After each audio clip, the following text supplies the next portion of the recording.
So, good morning, everybody. Thanks for taking the time to have a look in my backyard, see what's growing right now. My name is Allie. This is my Zone 10 Tropical Florida garden.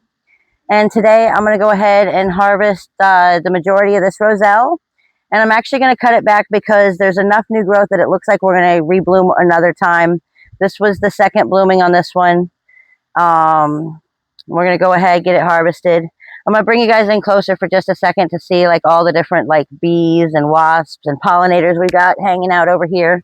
I'm going to try not to get stung today, but we got lots of little visitors over here. Look at this guy right here. Whoop. All right, so I'm not that good at following them around. But we do have lots of little friends over here. I'm going to go ahead and set this down and I will explain to you guys how I am trimming this and what my reason for doing it is. Whether it's right or wrong or what works, I don't know, but I'm going to try and get a third round of calyxes off of this plant. So what I'm going to do first is, I hope you guys can see this, is these really tall spikes that are extremely heavy. I'm actually just going to cut them right back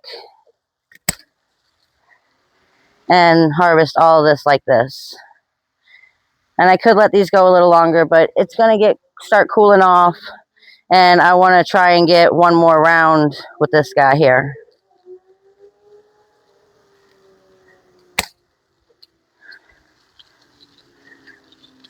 So I'm taking fairly large pieces off every time.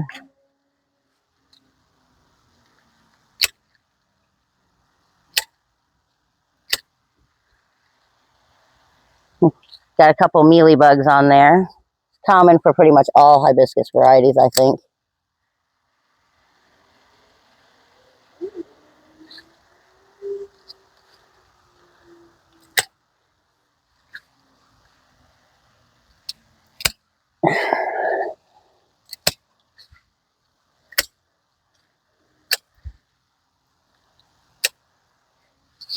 Look at this.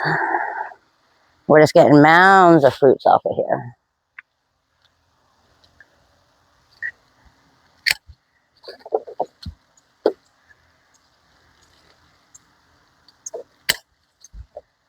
And then everywhere I'm nipping it, it's going to cause a whole bunch of side shoots to grow. They're actually already started, but it's really going to encourage them to push out even harder and faster because you're removing the tip of each stem, which is the apical bud, which suppresses the side shoots from growing as vigorously or sprouting at all in some plants.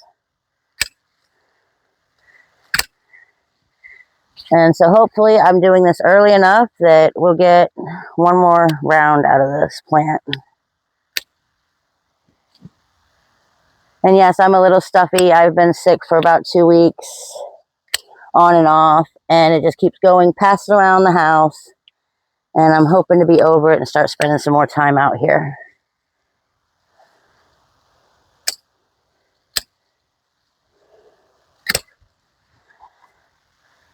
Okay.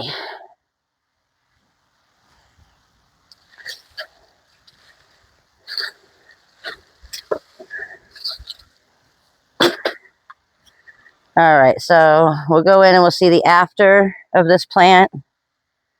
And this is what it looks like after I've gone through and harvested all of these off of here. And you can see this is just a huge amount. It's filling up this wagon right here. I'm going to go ahead, break them off, and process them down. You normally can wait until these like start to open up, until the calyxes start to kind of open a little to expose the seed pod. But since I'm trying to force this into one more flush of fruiting, I went ahead and decided to go ahead and take them now. And then if we come in here and look, you can see all the side shoots starting at each of the leaf nodes. You can see another little shoot that's coming out, and hopefully these will actually flower. Let's see, I know I've seen some small buds on here. Okay, this is budding right here. This is going to be a flower. So it is going to probably flower one more time. I don't think I'm going to get near what I got out of this group, but we're going to give it a shot.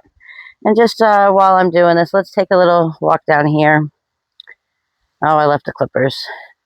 I'm going to come over here and I'm actually going to do the same thing with this white Roselle. Clip it back. Oh, look. Yeah, it's still going to flower a little bit more. This one's probably pretty much done, but you can see. All right, I want to show you like these opening up just a little bit. You can see they'll start to open. Well, not quite. Okay. All right, this one here, you can see it's dried out. It's starting to open up, and the seed pod inside is completely dry.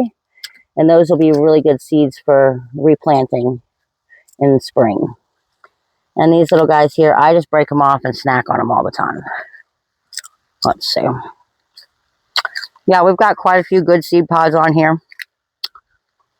And I will go ahead and actually just drag the camera and the wagon down here, and we'll go ahead and clip these off too at the same time. All right, so I brought everything down here, got set up over here. And I'm just basically going to do the same thing. These branches that don't look like they have anything off, I'm just going to go ahead and take some of those down. Oh, that's flowering, so I'll leave that. Take off some of the worn leaves.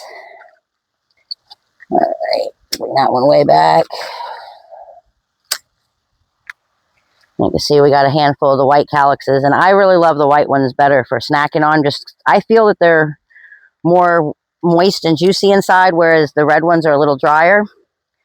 And I love snacking on these when I'm out here.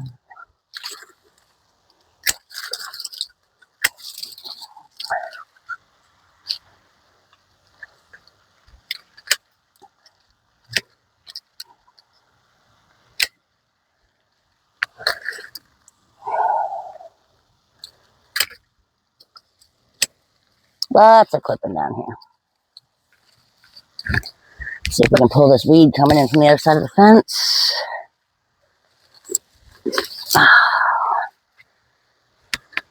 We got a few more.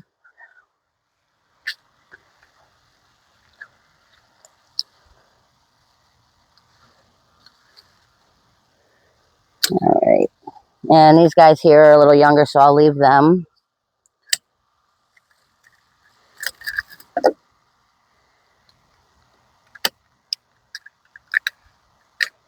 All right. And a few more of those. And that looks like about what we're going to get off of here. All right. Let me pull this back just a little bit. Let's see. And as a bonus, while I do the sorrel harvest, I'm going to grab these couple of broom corn sorghum. Basically, the ones that aren't green, I'm just going ahead, clipping them back. I'm actually going to probably pull these plants, but you can just let them keep making side shoots over and over. I'm not sure how many times, but I know they've done at least 3, and they probably would make more, but I'm going to reuse that space for some fresh planting. And this is what we ended up with, guys. We've got our few canes of sorghum. We've got these beautiful white Roselle calyxes and tons and tons and tons of red. So that was what I got for you for the Roselle harvest for today. Thanks for taking a peek and seeing what we've got going on over here in the garden. I encourage you guys to subscribe and keep watching what I'm growing. I'll keep you guys updated as how things are going back here. You have a great afternoon.